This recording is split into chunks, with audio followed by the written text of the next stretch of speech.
Hello दोस्तों, how are you all. कैसे हैं आप सभी। उम्मीद करता हूं आप सभी बढ़िया होंगे और बैंकिंग एग्ज़ाम 2025 को लेकर के आप अच्छे से अपनी प्रिपरेशन कर रहे होंगे। अभी फ़िलहाल दो एग्ज़ाम आपके सामने हैं, आईबीपीएस क्लरिकल का और एसबीआई क्लरिकल का। दोनों के दोनों पेपर आपके सामने, जिसमें से एसबीआई में आपके सामने 5,000 के लगभग वैकेंसी है, आईबीपीएस में आपके सामने 10,000 के आसपास वैकेंसी है। कुल मिलाकर के अभी आपके पास 15,000 सीटों पर वैकेंसी आपके जस्ट सामने खड़ी हुई है। और अगर आप एकदम डेडिकेशन के साथ अच्छे से अपनी प्रिपरेशन कर रहे हैं तो इन 15,000 सीटों में से आपकी एक सीट कोई भी नहीं रोक सकता।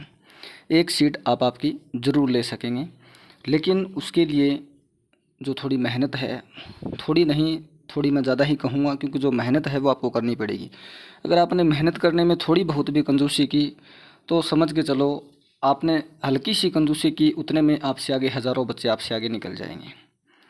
किसी समय में मैं भी, जब प्रिपरेशन मैंने स्टार्ट की थी 2018 में, उस समय मुझे ये नहीं पता था कि बैंकिंग में जो आने वाली जो क्वांट है उसको क्वांट बोलते हैं। मैं हमेशा उसको गणित ही कहता था और गणित को अपने इंग्लिश में मैथ्स कहते हैं कि मैथ्स आती है, ठीक है।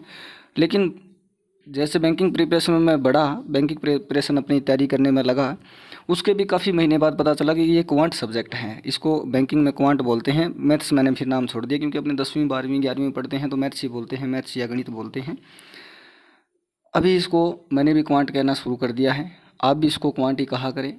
क्वांट क्वांट क्वांट, और तैयारी जो है वो अपनी क्वांट के हिसाब से ही करें। अब बात यह रहती है कि क्वांट में तैयारी करें तो करें कैसे। सीटें 15,000 हैं आपके सामने हैं, लेकिन तैयारी आपने कर भी रखी है।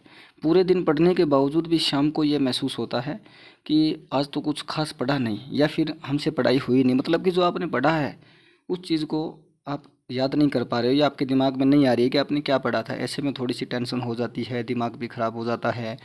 फ़ोन देखने का मन करते हैं, थोड़ा सा फ़ोन देख लेते हैं, उसके बाद फ़ोन देखने से भी दिमाग ख़राब हो जाता है। न पानी पीने का जी मन करता है, न खाना खाने का। कई बार ऐसी सिचुएशन बन जाती है जो कि आम है, पढ़ने वाले बच्चों के लिए तो आम है। बाकी जिनको पढ़ाई नहीं करनी, एनी टाइम गेम्स खेलने हैं, वीडियोस देखने, रील्स देखने, उनको कोई फ़र्क नहीं पड़ता। मेरे साथ भी सेम कंडीशन होती थी, आपके साथ भी हो रही है। मतलब आप एकदम सही ट्रैक पे हैं। मैंने जब 2018 में अपनी प्रिपरेशन स्टार्ट की थी तो उस समय मुझे नहीं आती थी क्वांट, बिल्कुल नहीं आती थी। और मुझे कोचिंग के द्वारा एक बुक प्रोवाइड करवाई गई थी। वो बुक दे करके मैं और मेरा दो दोस्त थे, मैंने पिछली वीडियो में बताया है, उस बात को ज़्यादा मैं लंबा नहीं करूँगा। लेकिन उस दोस्त को मैंने उस किताब को देख करके कहा था कि यार ऐसे ऐसे क्वेश्चन तो हमने देखे नहीं।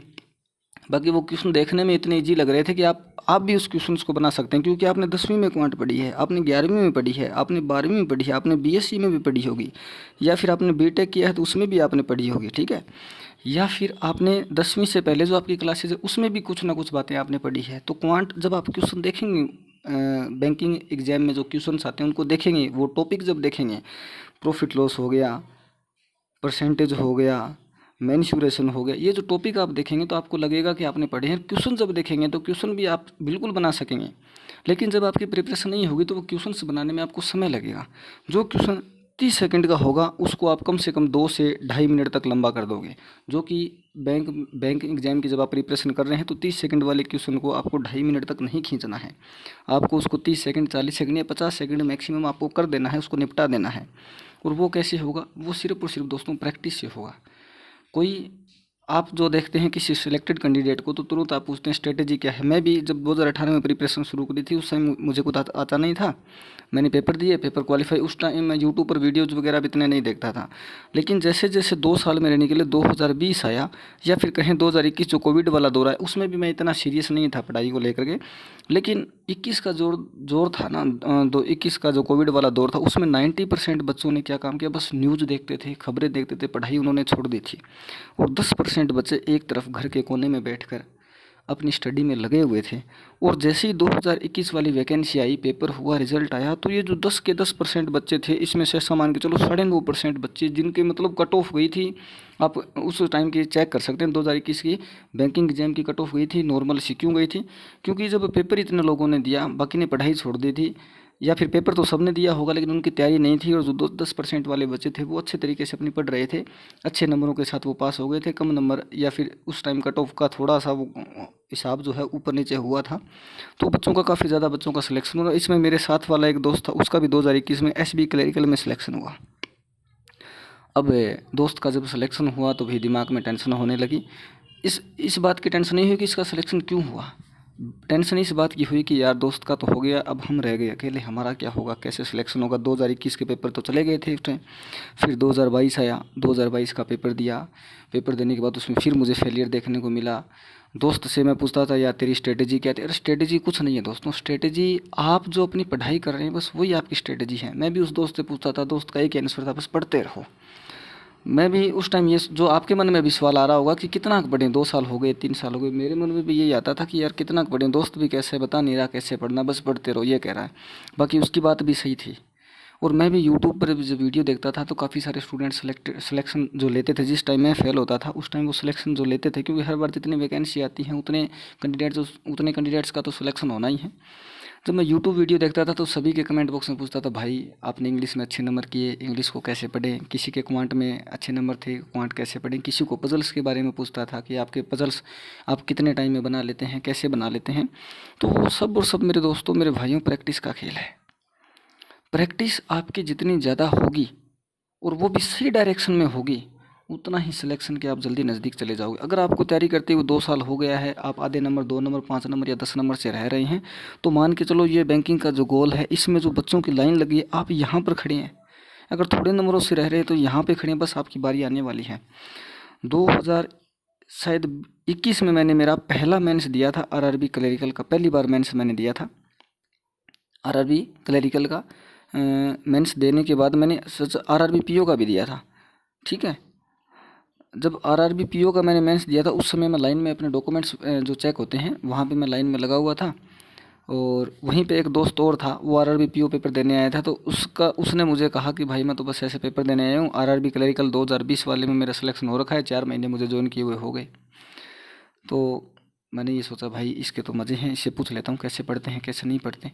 तो मैंने बोला भाई आपने कैसे कैसे क्या क्या प्रिपरेशन कहाँ से किया, GA कहाँ से पढ़ा, क्वांट कहाँ से पढ़ा, रीजनिंग कहाँ से पढ़ा। तो कहने का मतलब ये है कि आप जिस भी टीचर को फॉलो कर रहे हैं, जिस टीचर का आपको समझ में आ रहा है, बैंकिंग में ज़्यादा सिलेबस नहीं है, बैंकिंग के जो सब्जेक्ट हैं वो 3-4 ही सब्जेक्ट हैं। आप क्वांट के लिए जिस भी टीचर को फॉलो कर रहे हैं उस टीचर को ब्लाइंडली फॉलो कर लीजिए। अगर आपको उस टीचर का अच्छा लग रहा है, समझ में आ रहा है, तो आप उसको ब्लाइंडली फॉलो करें। मतलब दूसरी तरफ भागने की ज़रूरत नहीं है, जब तक आपका सिलेबस पूरा नहीं हो जाता तब तक। रीजनिंग के लिए जिस भी टीचर को आप फॉलो कर रहे हैं ब्लाइंडली फॉलो करें, जब तक आपका सिलेबस पूरा नहीं हो जाता तब तक। अलग अलग भागने की ज़रूरत नहीं है। करंट अफेयर्स के लिए जिस भी टीचर को फॉलो करें। करंट अफेयर पेपर में जो होता है वो अनएक्सपेक्टेड रहता है, कुछ भी आ सकता है। आपने जितना पढ़ा है या हमने जितना पढ़ा या आपके साथ वालों ने जितना पढ़ा है उससे बाहर भी आ सकता है या उसके अंदर अंदर ही रह सकता है। वहाँ पर कुछ कई बार तो क्वेश्चन जो है वो गैस करने पड़ते हैं कि इसका उत्तर ये हो सकता है। कई बार क्वेश्चन जो पढ़ते हैं वो समझ में नहीं आता, लेकिन उसके जो 4 ऑप्शन होते हैं उसमें से एक ऑप्शन ऐसा लगता है कि हाँ ये मैंने पढ़ रखा है, वो वहाँ पर गैस करना पड़ता है कि हाँ ये हो सकता है। तो ये करंट अफेयर तो अनएक्सपेक्टेड होता है। उसके बाद बची इंग्लिश का सिलेबस ज़्यादा कुछ वास्ट है नहीं। वास्ट का मतलब ये WST वास्ट मतलब कुछ बड़ा है नहीं, VAST वास्ट मतलब बड़ा कुछ है नहीं। हिसाब नॉर्मल सा सिलेबस, आप लगातार कंटिन्यू रीड करते रहें। करंट अफेयर की स्ट्रेटेजी यही है कि आपने अगर करंट अफेयर रेगुलरली पढ़ रहे हैं, नोट्स बना रहे हैं या PDF से आप कर रहे हैं जैसे भी, तो उसको एक स्पेसिफिक टाइम 15 दिन हो या 10 दिन हो, अपना रूटीन बना लीजिए कितने दिन के बाद मुझे ये दोबारा पढ़ना है। मान लीजिए आपने 1 तारीख से लेकर 10 तारीख तक करंट अफेयर लगातार कंटिन्यू पढ़ते रहे, लेकिन बीच में 11 तारीख को मान लीजिए कोई आपने रेस्ट कर लिया या फिर संडे का दिन है, क्लासेज नहीं हुई, तो उस दिन आप पीछे का एक दिन अपना फिक्स करके रखें। जिस दिन क्लास नहीं हो रही उस दिन आप जो है अपना पीछे का करंट अफेयर पूरा का पूरा रिवाइज करें। या फिर अगर क्लासेज रेगुलरली हो रही हैं, आपने 10 दिन रेगुलर पढ़ लिया, 11 तारीख की क्लास भी आ गई, वो भी आपने देख ली, उसका भी नोट्स बनाना था या PDF बनाना था वो मिल गई, तो उस दिन ये PDF करने के साथ साथ ये 10 दिन करने बहुत ज़रूरी है। इन 10 दिनों को जो आपको PDF प्राप्त करने में या क्लासेस देखने में जहाँ 1-1 घंटा करके रोज़ाना के 10 घंटे आपको लगे, वहीं जब आप इसको दोबारा रिवीजन करने बैठोगे तो 1 घंटे में 10 के 10 दिन हो जाएंगे। जब आगे आप 21 तारीख आएगी, मतलब नेक्स्ट 10 दिन होने के बाद 21 तारीख आएगी, तो 21 तारीख का करने के साथ साथ पीछे के जो 20 दिन है ना उसको जरूर रिवाइज करना है, और फिर 1 महीने का एक साथ आपको रिवाइज करना है। तो टाइमली इसको जैसे जैसे आपको टाइम मिले वैसे वैसे करंट अफेयर रिवाइज करें। हालांकि मैं ये वीडियो क्वांट के लिए बनाने वाला था, लेकिन मैं सभी सब्जेक्ट इसमें कवर कर ही देता हूँ, अभी बनाने लग गया हूँ। तो सबसे पहले बात करूँ मैं क्वांट की। जीए तो मैंने बता दिया है, आपको यही ध्यान रखना है हमेशा से। आगे अब एसबी क्लरिकल आपके सामने है, तो कम से कम जुलाई महीना या फिर जून, 15 जून या 1 जून से आपको करंट अफेयर अपना प्रिपरेशन करना है। अगर आपने अभी तक कुछ भी नहीं किया है तो भी आप इस साल बैंक में जॉब हासिल कर सकते हैं, क्योंकि अभी आपके पास समय है। अभी सिर्फ एसबीआई आया है, इसके बाद में 2 बड़ी बड़ी वैकेंसियाँ जो कि आरआरबी पीओ और आरआरबी क्लरिकल आपके सामने है, उसमें आपको 4-5 महीने का समय अभी मिला हुआ है। अगर ये हाथ से आपके निकल भी जाता है तो भी कोई इश्यू नहीं, लेकिन तैयारी होनी चाहिए ज़बरदस्त वाली, तब ये जा करके आप इसे पकड़ लेंगे। जब हम 100 सीढ़ियों पर चढ़ने की कोशिश करते हैं तो 99 सीढ़ी तो हमें हाथ आ ही जाती है, ठीक है ना। टारगेट जो आपने बनाया है वो पूरा आपको करना है। जीए का मैंने बता दिया, हमेशा यही ध्यान रखना है। इंग्लिश का कुछ वास्ट है नहीं, अपने एक बार सिलेबस पूरा करने के बाद नाउन, प्रोनाउन, वर्ब, एडवर्ब जो भी टॉपिक है वो पूरे करने के बाद आपको सिर्फ और सिर्फ रीड करना है। जब ये टॉपिक आप कर रहे हैं नाउन, प्रोनाउन, तो भी आपको रीडिंग तो करनी है। रीडिंग आप न्यूज़पेपर से कर सकते हैं। न्यूज़पेपर आपको शुरू में ऐसा लगेगा कि कुछ समझ में नहीं आ रहा है, हिंदी अर्थ समझ में नहीं, कोई दिक्कत नहीं, आप बस पढ़ते रहिए। आपका ध्यान पढ़ाई में होना चाहिए। आपने टारगेट बना लिया कि आपको ये पैसेज है इंग्लिश का और ये पूरा करना है, आधे घंटे में, 1 घंटे में, 2 घंटे में, जितना समय लगेगा, लेकिन एक एक वर्ड आपको मन में बोल बोल के पूरी पढ़ाई इसको करनी है। आप 15 दिन इसको लगातार कर लीजिए, 16वें दिन आपका मन ऑटोमेटिकली बन जाएगा कि मुझे इंग्लिश वाला आज एडिटोरियल मैंने नहीं पढ़ा, तो वो पढ़ना आपको जरूर। एडिटोरियल की कोई ज़रूर नहीं है कि आप एडिटोरियल पढ़ें, आप इंग्लिश की कोई मैगजीन है वो पढ़ सकते हैं। आप इंग्लिश का कुछ अगर स्पोर्ट्स न्यूज़ आ रही है कुछ, मतलब रीडिंग करनी है आपको, कहने का मतलब ये है। क्योंकि अपने पेपर में 2 पैसेज आते हैं, 2 पैसेज में आप ज़्यादा नहीं तो 6 क्वेश्चन तो मान के चल ही सकते हैं, जिनके आंसर आप सिर्फ रीडिंग से दे सकते हैं। 12 क्वेश्चन, 12-13 नंबर तो यहीं हो जाते हैं। उसके बाद कुछ एरर्स के क्वेश्चन आ जाते हैं जो आपकी ग्रामर बेस्ड होते हैं, उससे कर देंगे। कुछ आपके वोकैब के क्वेश्चन पड़ जाते हैं 2-3, मिस स्पेल्ट वाले पढ़ जाते हैं। मिस स्पेल्ट वाले जो पर्सन होते हैं या फिर जो रोंगली स्पेल्ट वाले पर्सन होते हैं वो अपने ग्रामर का ही पार्ट है, ग्रामर का, तो वो आप करेंगे तो हो जाएगा। अब मैं स्पेशली बात करता हूँ क्वांट की।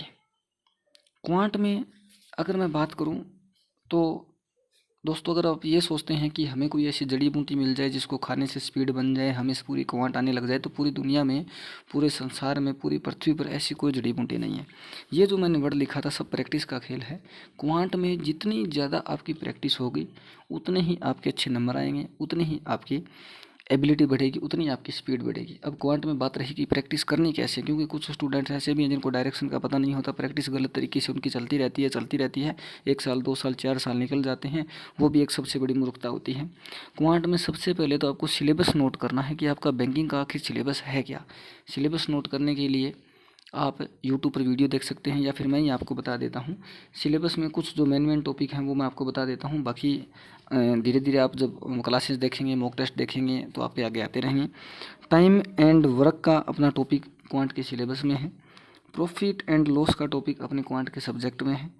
परसेंटेज जो टॉपिक है वो अपने क्वांट के सब्जेक्ट में है। एज हो गया, पार्टनरशिप हो गया, उसके बाद टाइम स्पीड डिस्टेंस हो गया, टीएसडी, मिक्सचर एंड एलिगेशन हो गया, उसके बाद में रेशियो हो गया, एसआई हो गया, सीआई हो गया, प्रोबेबिलिटी हो गई, मैन्युरेशन हो गया, डाटा सफिशिएंसी हो गया, एवरेज हो गया, नंबर सीरीज हो गई, सिंप्लीफिकेशन हो गई, क्वाड्रेटिक इक्वेशन हो गई। उसके बाद डाटा इंटरप्रिटेशन, मैंने डाटा सफिशिएंसी, डाटा इंटरप्रिटेशन, जो सफिशिएंसी है वो प्री में देखने को बहुत कम मिलता है, मेंस में देखने को मिलेगा। उसके बाद कैसलेट वाले क्वेश्चन हो गए। ये अपना क्वांट का सिलेबस है, इसमें कुछ एक आधा टॉपिक हो सकता है रह भी गया हो, वो आपको धीरे धीरे कवर हो जाएगा। तो आपको क्या काम करना है, एक अच्छी सी बुक ले लेनी है, वो टॉपिक वाइज प्रैक्टिस तो पहले सबसे पहले आपको करनी है। जैसे टाइम एंड वर्क का आपने, जैसे मैं जब कोचिंग मैंने ज्वाइन की थी तो मुझे ये बुक मिली थी 2018 के अगस्त महीने की बात है, जब मैंने कोचिंग ज्वाइन की थी, ऑफलाइन कोचिंग ज्वाइन की थी, जयपुर में की थी मैंने।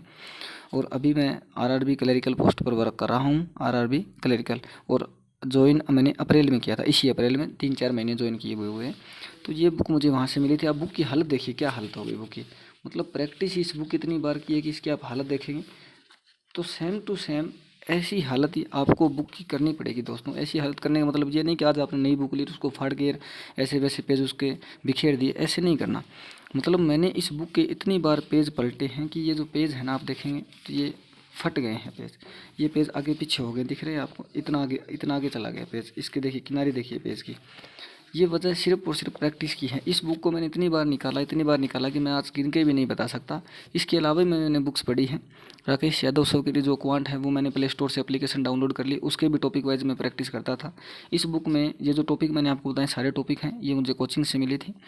और पहले कोचिंग वालों ने मुझे ये प्रैक्टिस अगस्त से लेकर के दिसंबर 4 महीने कोचिंग वालों ने पढ़ा है। बाद में मैंने शुरू किया इसको हर बार पढ़ना, जैसे ही मुझे टाइम मिलता है। इस कोचिंग को फरवरी में कोचिंग पूरी हुई थी, 6 महीने तक चली थी, लेकिन मैंने लगभग दिसंबर या जनवरी तक ही वो कोचिंग करी थी। उसके बाद मेरा जो दोस्त था ना, उसकी जुलाई में कोचिंग स्टार्ट हुई थी, तो उसका जनवरी तक सिलेबस पूरा हो गया और मेरा फरवरी तक चलना था, लेकिन उसने दिसंबर में छोड़ दी। ठीक है, और मैंने फिर उसके साथ दिसंबर में छोड़ दिया। अकेले कोचिंग जाने का मन नहीं था क्योंकि कोचिंग थोड़ी सी दूर थी, तो मैंने भी वो स्किप कर दिया। और यूट्यूब वगैरह पर जो टॉपिक मेरे बचे थे मैंने यूट्यूब से कवर करना शुरू कर दिया, या फिर अनअकैडमी पहले, सबसे पहले। अभी तो अनअकैडमी बहुत मतलब बड़ी कंपनी बन गई है, उस टाइम इस पर सिर्फ रिकॉर्डेड वीडियो डलते थे, तो मैंने वहाँ से भी जो मुझे कोचिंग में जो टीचर पढ़ाते थे वो अनअकैडमी पर भी उनके रिकॉर्डेड वीडियो थे। तो मेरा जो क्वांट पढ़ाने वाले जो टीचर थे कोचिंग में वो अनअकैडमी पर मिले, तो मैंने जो बाकी टॉपिक बचे वो अनअकैडमी से उनके कर लिए, उनके नोट्स भी मैंने बना लिए थे। बाद में इसी बुक से मैंने प्रैक्टिस करना शुरू कर दिया, रोज़ाना एक टॉपिक निकालना शुरू कर दिया। 15 या 16 टॉपिकों में मुश्किल से 12-13 दिन लगते थे, क्योंकि कुछ टॉपिक छोटे हैं जो एक दिन में 2 भी निकाल लेता था। अभी अगर मैं इस बुक की बात करूँ, जिस बुक को करवाने में कोचिंग वालों ने 6 से 7 महीने लगाए, अभी इस बुक को मुझे पूरी की पूरी सोलो करने में सिर्फ 2 घंटे लगते हैं। क्यों? क्योंकि इस बुक की प्रैक्टिस इतनी बार की गई है। हालांकि ऐसा नहीं कि मुझे 100% दुनिया की 100% गणित आती है, नहीं आती है, लेकिन प्रैक्टिस अभी इतनी है कि किसी भी अगर प्रीलिम्स एग्जाम में बैठते हैं तो प्री क्वालिफाई हो जाता है। मैंने एसबी क्लरिकल भी मेंस 2 बार दिया है, आरआरबी पीओ भी मैंने मेंस 2 बार दिया है, एक बार मैंने आईबीपीएस पीओ मेंस दिया है, आरआरबी क्लरिकल मैंने 4 बार मेंस दिया है, और चौथी बार या 5वीं बार मेरा प्री निकला, मेंस क्वालिफाई हुआ है। तो प्रैक्टिस तो दोस्तों आपको करनी पड़ेगी। करने का तरीका यही है कि एक अच्छी सी बुक लेकर के टॉपिक वाइज प्रैक्टिस करिए। मॉक टेस्ट तो आपको ज़रूर लगाने हैं, मॉक टेस्ट, या फिर आप स्मार्ट टेस्ट कह सकते हो, एसटी स्मार्ट टेस्ट कह सकते हो। मॉक टेस्ट तो वेरी वेरी इंपॉर्टेंट है आपकी जर्नी का, आपकी स्टडी का, आपके बैंकिंग एक्सपीरियंट होने का सबसे बड़ा पार्ट जो है वो मॉक टेस्ट ही है, बहुत ज़रूरी है।